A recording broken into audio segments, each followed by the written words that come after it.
Let me guess, you've got a piece of outdoor power equipment that has been sitting around for years. You take it to the repair shop and they tell you it's going to be $100 to hundreds of dollars to repair, and you're just not going to spend that. What if I told you you could fix it all by yourself in about 10 minutes for less than 15 bucks?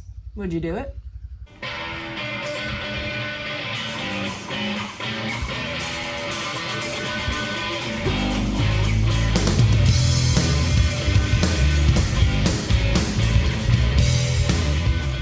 Customer brings their Echo trimmer into the shop to be repaired.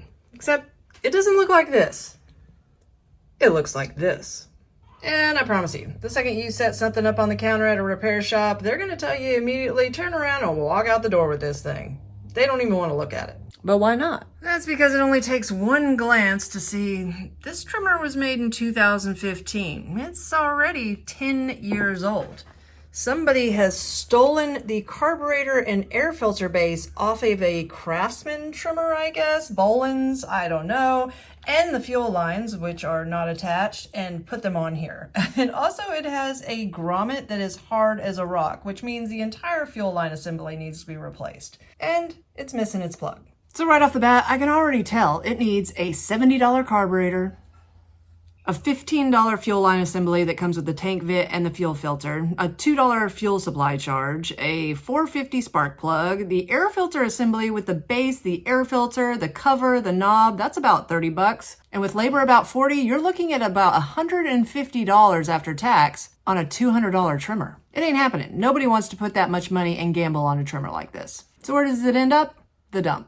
But what if I told you you could have this entire trimmer running again almost like new for 30 bucks and a free tutorial? Because although this trimmer is in super scary condition, it actually still has some good qualities to it. This thing still has some beautiful spark. And although there's a ton of varnish on top of this piston, the cylinder walls look beautiful still. And it has 120 pounds of compression, which is perfect. So if you could spend $30 and this thing run for who knows how many years, would you take that gamble? I would. Now, in my past repair tutorials, I don't really use aftermarket parts that often. And believe me, I've used a lot of aftermarket parts in my day. To prove it to you, every time you order a aftermarket carburetor, they send you a Chinese spark plug. These, this endless box of plugs, yeah. That's how many times I've bought aftermarket carburetors. But in 2018-19, I completely stopped because something happened with the quality of them. It didn't matter. If I ordered 5 carburetors that were all the same, 4 out of 5 would not work. It didn't matter what type of carburetor it was, 2-stroke, 4-stroke, and through a lot of trial and error and putting things all back together to find out that the carburetor is junk gets a little discouraging. So I stopped giving my customer even the option to get an aftermarket carburetor. And 90% of the time, all I would put was OEM. But for years now, a company called Hipa has been contacting me, wanting me to try out their aftermarket carburetors. And I've really just been ignoring them. But recently, I decided to look into them. I knew I had these units sitting around that could definitely use aftermarket parts, things I was not going to put OEM parts in. And instead of them ending up in the junkyard, I'm going to take a gamble on them. And the thing is, when I started looking at Hipa's reviews, literally every review they have on Amazon is 4 or 5 stars. And you normally don't see that with these aftermarket carburetors from China. And I know you just got a bad taste in your mouth and you're like, I don't want to buy that Chinese part. But did you know the actual carburetor that comes on all of these 2-strokes, if they're Zama, Steel owns Zama. And where is that factory? China. So 90% of all the carburetors you're going to get on these 2-strokes are coming from China. So what can you get from Hipa for $14? You can get 2 air filters, a spark plug, the entire fuel line assembly, a primer bulb extra, a mounting gasket, and the entire carburetor. 14 bucks instead of 80. Now you can get the entire air filter assembly for like 12 bucks, but I have a used one that I'm going to use, so I don't got to get that. So today I'm putting Hipa to the test. Less than 30 bucks and a free repair tutorial could get this trimmer going again and keep it out of the junkyard. And that's the greenest thing you can possibly do. So let's dig in. Now, the craziest part about it is if I'm just replacing parts, I could probably have this done in about 10 minutes.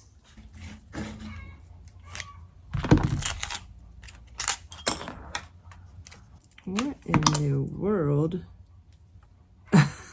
They rigged this up. They just stuck it through the hole there. I don't know if that's crazy or ingenious. I gotta get that thing out though. Ugh. Thank goodness it didn't mess up the throttle cable. Get rid of this stuff. Oh, it's hard. There we go. Oh, didn't even have a fuel filter. Now, these grommets are much easier to put in when they don't have all the fuel lines in them, so I'm gonna pull out a couple of them here. I'm gonna take the return line out and the tank vent line out.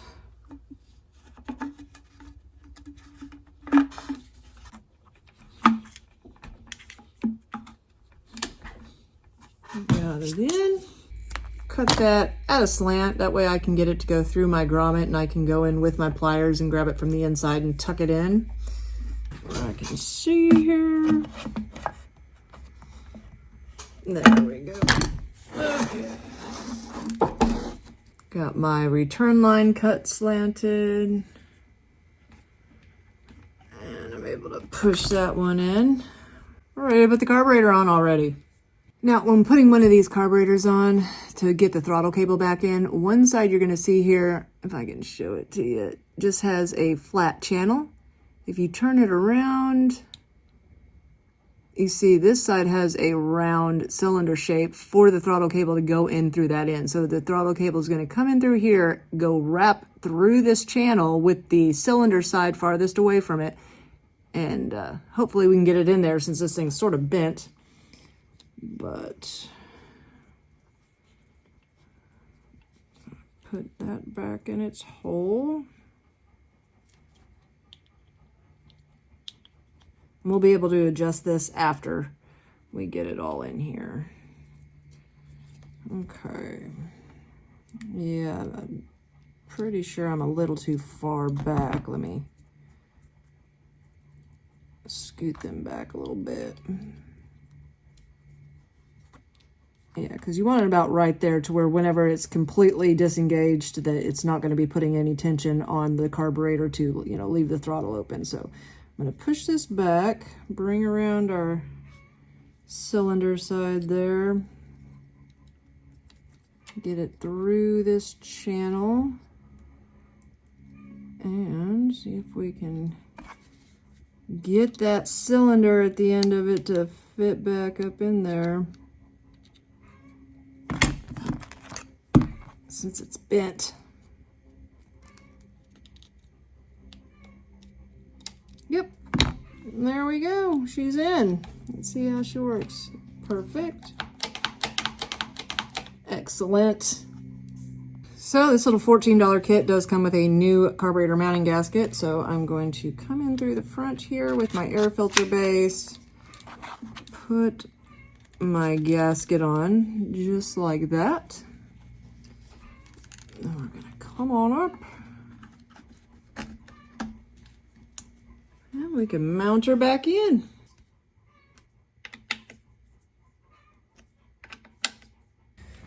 Now you do want to make sure that you have, once you have it mounted, that you have full range of motion for your throttle control. So whenever it's disengaged, it's all the way back leaning on this adjustment here. And then whenever you have it fully engaged, it comes all the way to the end. That way you know you have full throttle. So now we can tighten this nut down to keep it in place. I can go ahead and attach my fuel lines. Now the one that is black, that's the one that went to the fuel filter. It's going to go to the nipple closest to the cylinder, and the return line is going to the nipple farthest away. I'm just going to give them a little stretch out here, where they're a little easier to get on.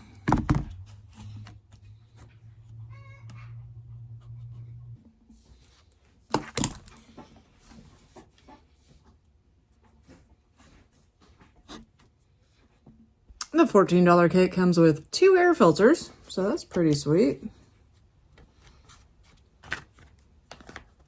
So I also noticed that the muffler deflector was missing. I do have another one I stole off a burned up unit, so that's cool.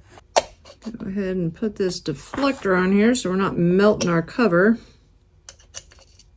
Well, looking from this end, it actually isn't clogged up.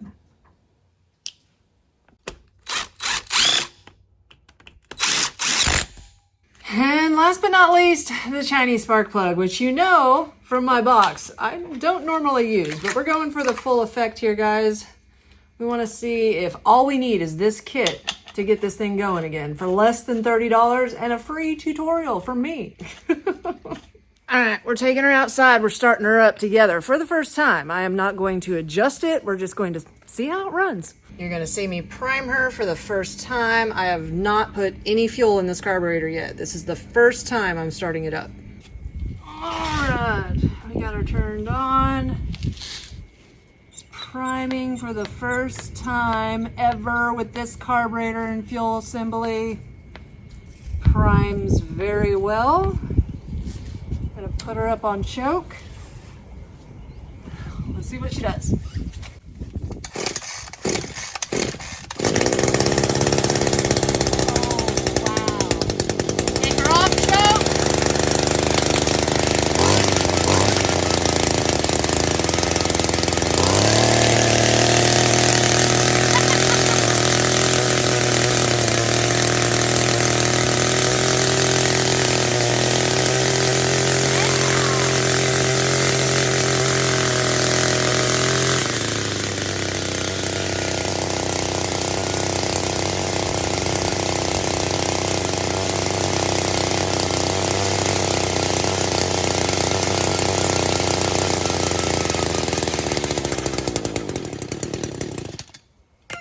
Two things. The kill button doesn't work. I can fix that. That was not expected at all, but she does run really well. She is running at a really high RPM, and I'm going to show you why.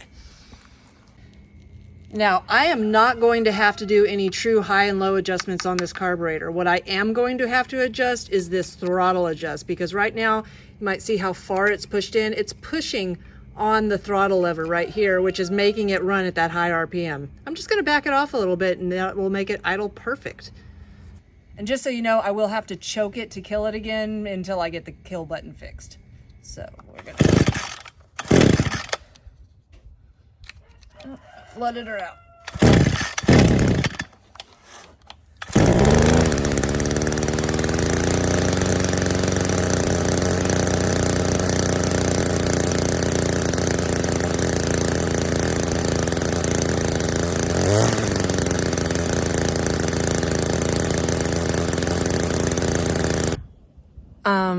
I was wrong. It does happen every once in a while. It's not the carburetor at all. It's something I didn't check whenever I had everything apart. Let me show you. While I was running it and that adjustment did nothing, I pushed the entire carburetor in towards the cylinder and noticed that it did try to idle. If you can see here, I forgot to even look at these bolts that hold on the carburetor mounting block. Look at that, it's loose, so it's sucking air.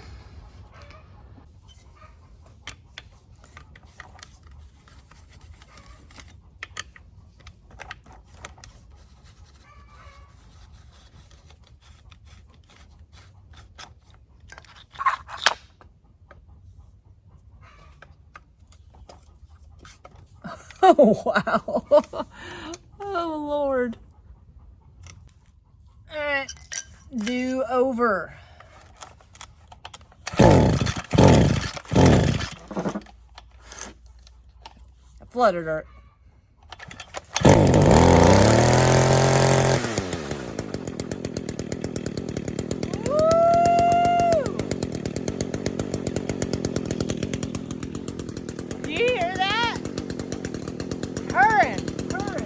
It's perfect.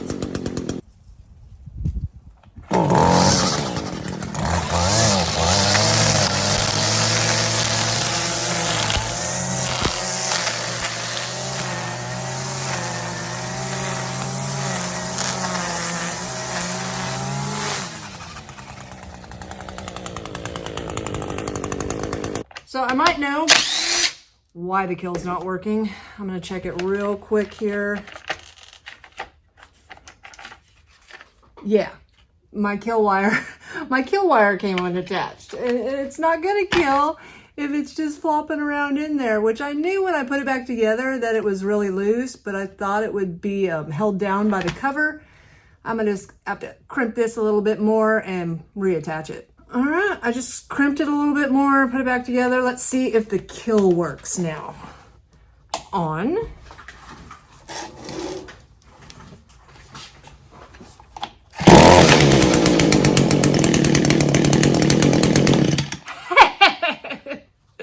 I'm glad it was something simple. Well guys, proof is in the pudding. I mean, if you were to buy those parts OEM, you're looking at a $70 carburetor, a $15 fuel line assembly, a spark plug that's $4.50, an air filter that's $7-8. You're looking at $100 worth of parts that I just got for $14, and this trimmer runs just as good as it did the day it was brand new. Now, I'm not going to stop there. I'm going to try other Hipa carburetors and make sure that they're all good, because I'm not going to recommend you something that I wouldn't stand behind and use myself.